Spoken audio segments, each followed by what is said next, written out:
let's get to another caller, Kelley. Let's talk to this is either Luck or Luke. I think it's Luke because they're calling in from Canada. Luke? Please correct me. Yeah, Luke from Luke. Canada. You're live on Truth Wanted. What's up? Hi, hello. So it's Luke, and it's French. I'm French. Yes, sorry for yes. English. I immediately realized after I saw the Canada part, and that's my cultural ignorance taking over. So yes, Luke, welcome to the show. It's just a small part of Canada that's French. But Well, yeah, listen. Listen, Luke. I know enough about Canada that they will make a stink about it anyway. They're like half the hosts of this show are Canadian, and they tell me about the French population. Let me tell you, it's not always good. Okay, so just putting that out there. It takes a lot of space. The French part. Right. Takes a lot of Right. space. Exactly. Exactly. Very loud minority. Anyway, Luke, what's going on? So yeah, Truth Wanted. I wanted to talk about the atheist claims about good evidence for God. Okay. They always ask. I'm atheist, so they'll always ask me for good evidence for God. And what I have found out when I talk to them is that they don't. They want good evidence, but they don't know exactly what they want. Like they have a vague idea what good evidence is, like reproducible experiences and those kind of scientific process thing. But when it comes to the specifics of what would make a good evidence for God, they are not aware. So basically, the idea is atheists should know what good evidence is before they ask for it. That's what I wanted to talk about. It's an interesting claim. It's an interesting claim. Kelley, you look like you were about to say something about it. You want to go first on this?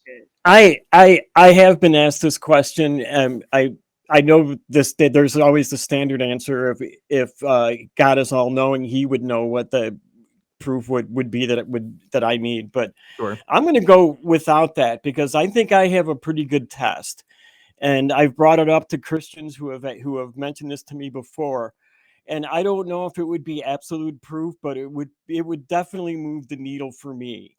If every starving child in the world all of a sudden had a sandwich that they could eat appear in front of them all at the exact same time, that would go a good way to moving the needle for me.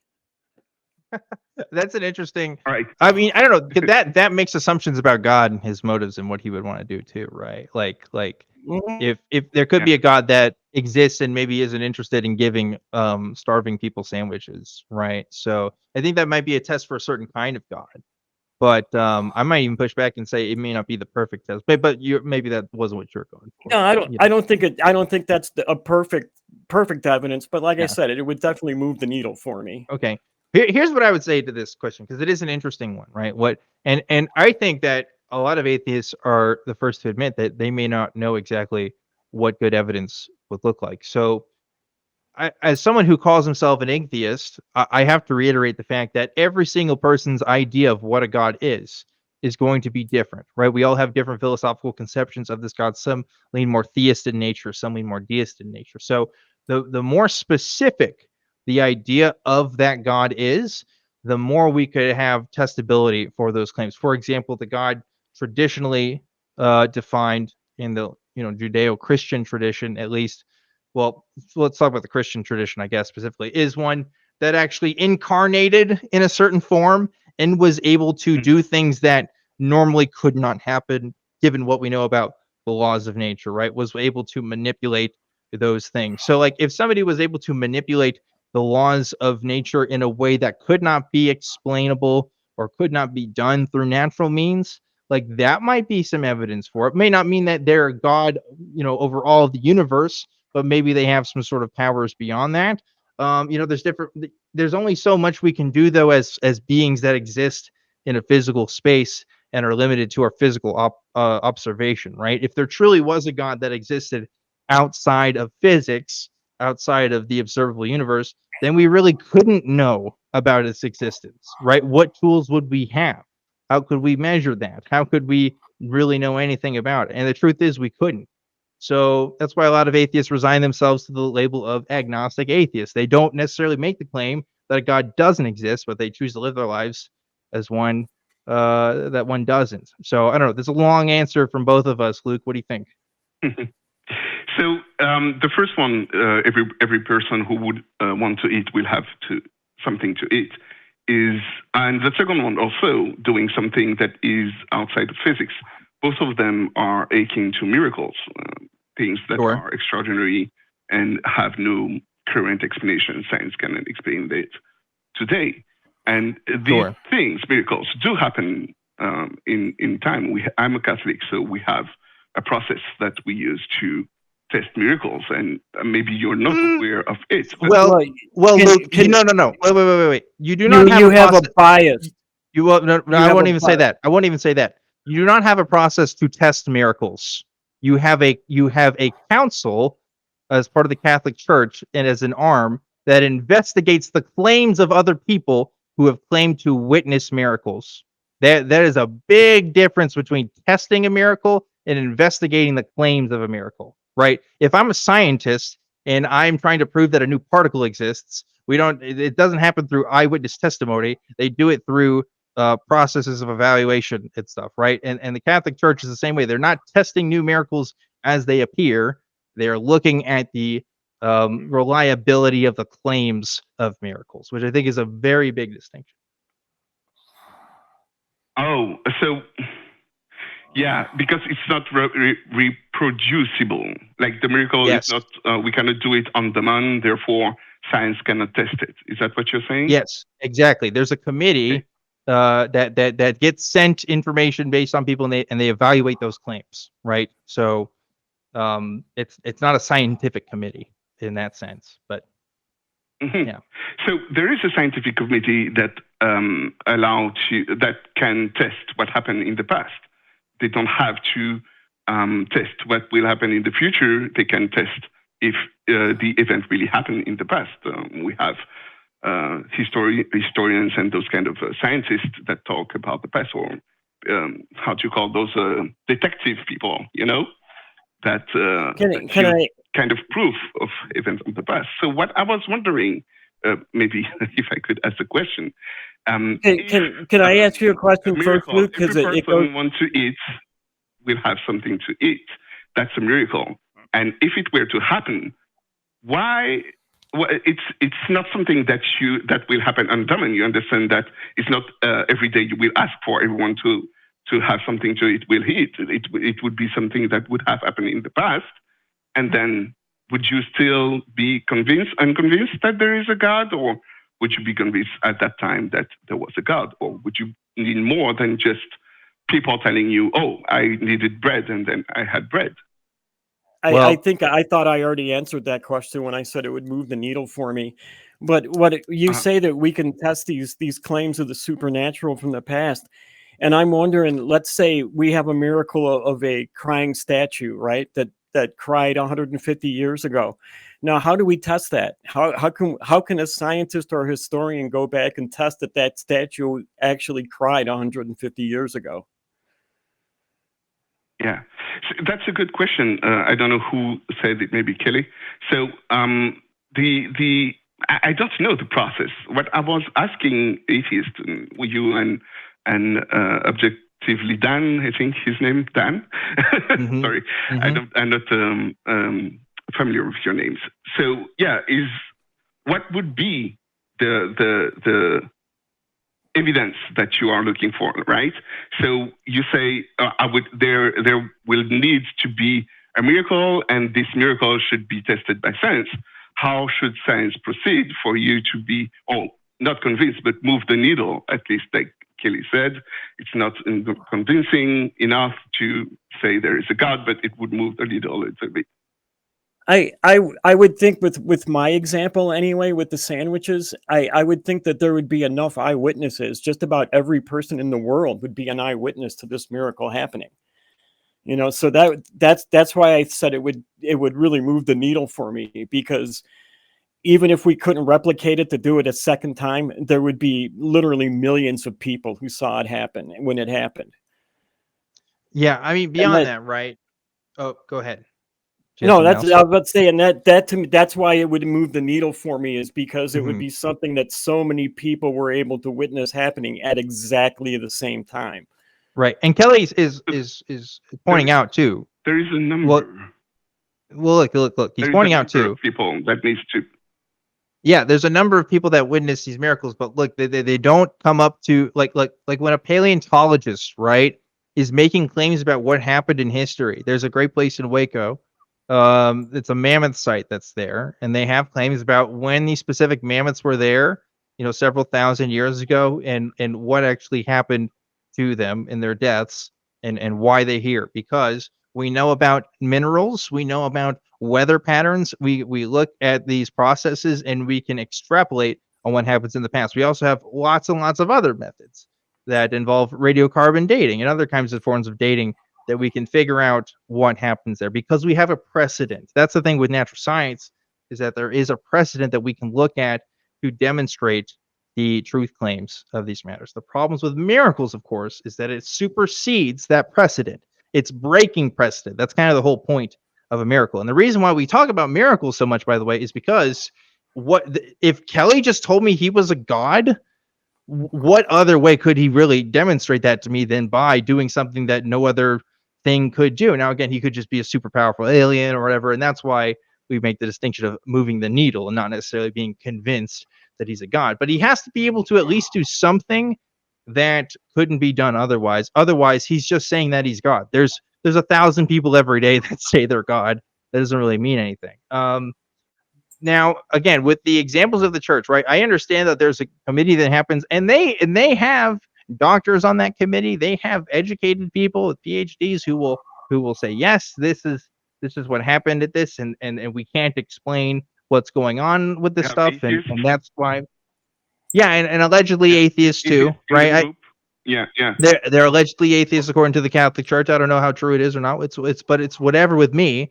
But when we're talking about with like medical science, for example, like which is like what a lot of them are coming about, like there's still it's a lot of like, oh, there's a tumor here from cancer and it was gone, or that kind of stuff. It's always stuff that like medical science and other things still leave room open for. We don't see breaking of the boundaries of physics in any of this stuff. And if we do, or if we hear about it, it's usually like 500-year-old tales from Saint Aquinas the Thrifty from like from some region in France. Like it's not something that's accessible to us like it would be with the natural sciences, right? Because we're just talking about eyewitness claims at that point. Anyway, I'm talking a lot. Go ahead, Luke. Why would it need to break the laws of physics? Well, that's if it was done by physics, it wouldn't be a miracle. Yeah, right. That's what makes it a miracle.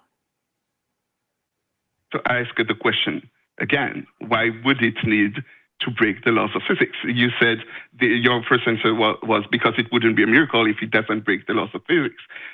The question is, why wouldn't it be a miracle even if it follows the laws of physics? Like, could you? Well, why would I care about? Yeah. Why would I care about something that could be done through nature? Yeah. Then what would set that off from any other happening? If yeah. So God could be the one responsible for the thing that follows the laws of physics. How do we know? Because if it's following the laws of physics, it could be the laws of physics that are the reason for it happening. It doesn't have to be God or Krishna. That's why or a miracle yeah, right. That's why a miracle has to break the laws of physics. It has to prove that God can break those laws. Otherwise, it's just a natural thing happening. It's no longer a miracle. It's just a thing. Yeah. Then you keep saying it's a natural thing, therefore it's not a miracle. What I'm wondering is, why do you have this kind of Luke, definition? Here's why. Here's why, Luke. Let me tell you why. No. Let me tell you why. If Jesus Christ himself came up to you and said, I am the Son of God, are you going to believe him without him showing that? I've met several people in my life who claim that they are the God or Son thereof, and I am not convinced that they are. So, like, what set Jesus apart, allegedly, was that he could do this stuff. Otherwise, why would you follow the guy? Because he has some pithy statements of philosophy? I mean, that's a lot of people, right? It's the miracle stuff that sets him apart. Otherwise, he's just a guy, right? Yes. So, going back to my What? sandwich example, if I just made all the sandwiches and gave them to starving people, then it's not a miracle. Yeah. yeah, making so much sandwiches. Anyway, this kind of breaking the laws of physics. Jesus were to appear to me, say, "I'm God," I would say, "Okay, maybe have a miracle," and the miracle wouldn't break the laws of physics, but still would be made by something that is a higher power than mine. That would be good evidence. It doesn't have to. Can you give an example? Because I don't know give what us you an mean. Example, because I don't get what you're saying. I really, honestly, I don't understand what you're saying. I don't see how a miracle can just be something that could happen any time of any day. Saying That's if not the a blind miracle. could see. Yeah, so Jesus would go to a blind person, put his hand on his eyes, and the person would start to see. This kind of miracle would be a good thing that could give me. That's just a miracle. That would break the law of physics, though. Yeah, that would break the laws of physics because, like, blindness isn't really, naturally healed. We have cases of people that do happen. Yeah, really. We've got cases of we have God involved. We'll write it in here. We actually have cases of people getting their sight back because somebody touched their eyes. Right, that's the point, right? We have obviously like surgeries and other kinds of things that like help people restore their sight, but there hasn't been a case where somebody just put their hands on their eyes, right? And that's what you're describing. That would definitely be a miracle. So you understand that it wouldn't break the laws of physics per se. But it does, though. It does. I don't know where you don't think it does violate the laws of physics. All right. Maybe take another example that is simpler. He would cure cancer in front of me, right? Okay. That would also break the laws of physics. Break the laws of physics. Oh, okay. So you are, because many atheists that I've talked to have this kind of claim that there is spontaneous remission, spontaneous remission. Yes, it's a documented phenomenon amongst people with cancer. Yes. Yes. But it doesn't happen. But it doesn't happen immediately. Not supernatural because it happens without God. You're not. That's not what you're saying, though. You're saying somebody put their hands on somebody and immediately cured it. That is not the same thing as cancer going into remission and getting better over time. Right. You're talking about an instant miracle happening, and that is breaking the laws of physics because that doesn't happen when somebody touches another person. Yeah, taking pills and getting radiotherapy for your cancer and then having it go away, that's using the laws of physics to make that go away. That's not a miracle. It seems like you're defining it seems like you're defining the word miracle to include everyday happenstance. Yeah. Yeah. Yes, I am. And that's why I am. Well, then it's not a miracle. It's just everyday happenstance. For it to break the laws of physics. Why is it needed for God to break the laws of physics? Because that's what makes it a miracle. Because yes, we keep answering you, and you're not listening. That's what, when you break the law of physics, is what makes it a miracle. Yeah. I don't know how to explain this to you any better. Yeah, I understand.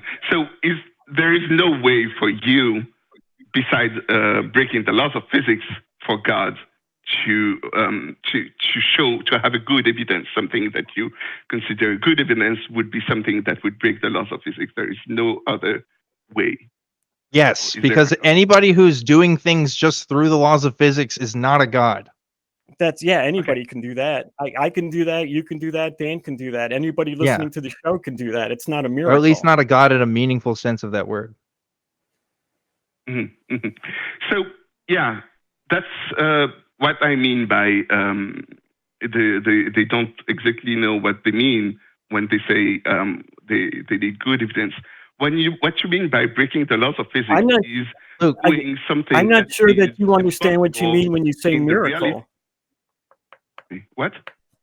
Look, I said, I'm not sure that you understand what you mean when you. I said, I don't think you understand what you mean when you say miracle. You don't understand what I mean. So what? No, that's not what I said. That's not what I said. Okay. I said, I don't think you understand what you mean when you say miracle. Okay. So maybe. Can you define miracle for me the way you're using it? I want to hear what Luke has to say about this first, because we're running out of time with this call. Yeah. So, shit, where was I? What was the question I needed to ask, or were you the question? You're saying that, at least you started to say something that we somehow can't define what a miracle is, because you think that there would be good evidence for God to exist without a miracle to happen, and the examples that you're citing are things that we are calling miracles, right? Which presently haven't been done by human beings. Like, no human being has ever demonstrated to put their hand on somebody and cure them of blindness or cure them of cancer. Like, that hasn't happened. If that were to happen, I could say, yeah, that would be a miracle, but it hasn't been demonstrated to have happened. So there's the disconnect here. I don't know if there's a language barrier with this. Years ago, we don't have, we don't have the science thing that will convince an atheist today. So what happens today are not these kind of miracles that happen today. Luke, we would argue it never happened. I'm sorry, right? Cutting you off. Luke, we would say there are some people that say, well, these miracles happen at some point and they don't happen anymore, or we have tools of science now, so they don't happen. But most atheists are going to say, like, yeah, they probably never happened. They probably always started off as stories. Like, we live in an age right now where you can go to YouTube and watch anything you want, literally anything you want that's legal to watch. And if it's illegal, you can go to other websites to watch it. And I've yet to see anybody record a miracle happen. I've yet to see any designated scientific body that isn't associated with the Catholic Church or any church whatsoever that says, yes, this is a bona fide miracle. It just doesn't happen. So, like, why should I believe that they do happen? If by the best, most reasonable, most replicable methods we have don't tell us that these things happen, why should I believe that they happen any more than fairies or giants or other acts of nature? I don't see a reason. So it's not because you don't have a video of me eating a hamburger yesterday that it didn't happen. The video of the miracle happening is just one more proof of it really happened than what is needed, right? So because we do have a fake video of people curing people of you can type on YouTube and find someone filming himself curing the eyes of someone else, right?